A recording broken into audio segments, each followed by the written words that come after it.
The political landscape is unrecognizable. The world is teetering on the edge of catastrophe, and yet, some of the most powerful figures on the planet are playing a dangerous game of poker with the lives of millions. Take a moment to let that sink in. Vladimir Putin and Donald Trump, two men whose names have been synonymous with controversy and unchecked ambition, are now attempting to broker peace behind closed doors. This is the same Putin who invaded Ukraine, sowing chaos across Europe, and the same Trump who spent 4 years unraveling American alliances. Yet here they are, shaking hands and plotting their next moves, while Ukraine and Europe are left frantically waving their arms from the sidelines. It's a grim reality. What started as a global fight for Ukraine's survival has devolved into a diplomatic theater where the stakes are nothing less than the future of democracy in Europe. You can practically hear the calculators whirring behind the scenes as both sides prepare to capitalize on the power vacuum left by the European Union's paralyzing indecisiveness. The US, under Trump's leadership, is once again looking at this crisis through a transactional lens. Forget moral responsibility or long-term strategy. The focus is on deals, influence, and the political capital to be gained. Meanwhile, the rest of the world watches in disbelief as the biggest global players gamble with lives they don't have to live. Let's not mince words here. Europe is being sold out. With Russia and the US shaking hands in Riyadh, the UK is left floundering, trying to maintain relevance in a conversation that no longer includes it.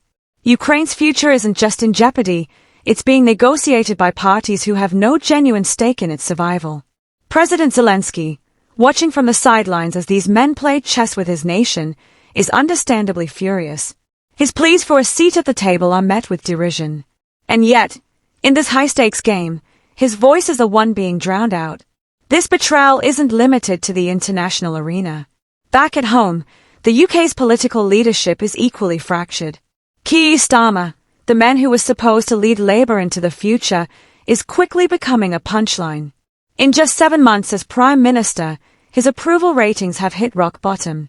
Worse yet, they are trailing behind Boris Johnson, yes, the same Boris who couldn't keep his government out of scandal during lockdown.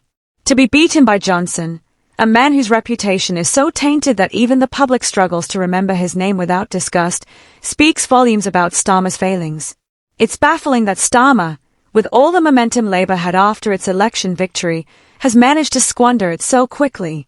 The freebie scandal, his inability to manage public sector unrest, and the increasing perception that his leadership is ineffective and detached from the concerns of the public have created a political vacuum in which his enemies thrive. Labour's internal struggles are compounded by a government that, under Sunak, is floundering with weak leadership and a lack of direction.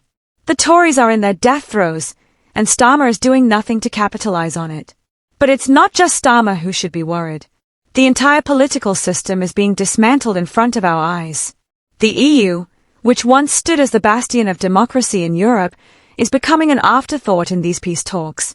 European leaders are scrambling, terrified that Trump's return to power might signal the unraveling of NATO's influence in Europe.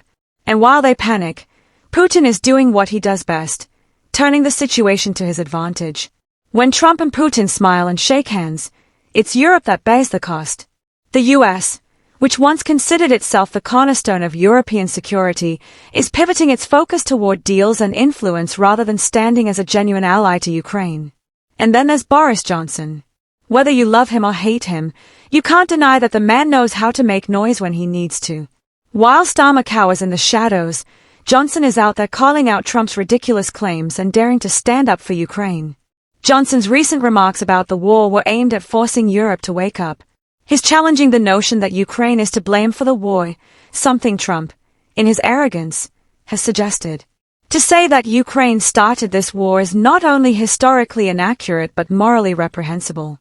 It's a tactic to deflect responsibility from Russia's brutal aggression, and it needs to be called out. Johnson is right, this is not a time to dither. Europe must act now or risk seeing its values washed away by the flood of authoritarianism. But Johnson's intervention, while necessary, only highlights how broken the UK's political system has become. While he fights for Ukraine, his own party is divided, directionless, and incapable of taking meaningful action. The same can be said of the Labour Party, which appears to be falling apart at the seams. If this is the best leadership the UK has to offer, then it's no wonder that its political standing is rapidly deteriorating. As the political world watches these developments unfold, one thing is clear. The current leaders are failing at their most fundamental responsibility, protecting their citizens and securing their futures. From Europe to the UK, political leaders are increasingly irrelevant in the face of power-hungry men like Putin and Trump who are willing to trade everything for personal gain.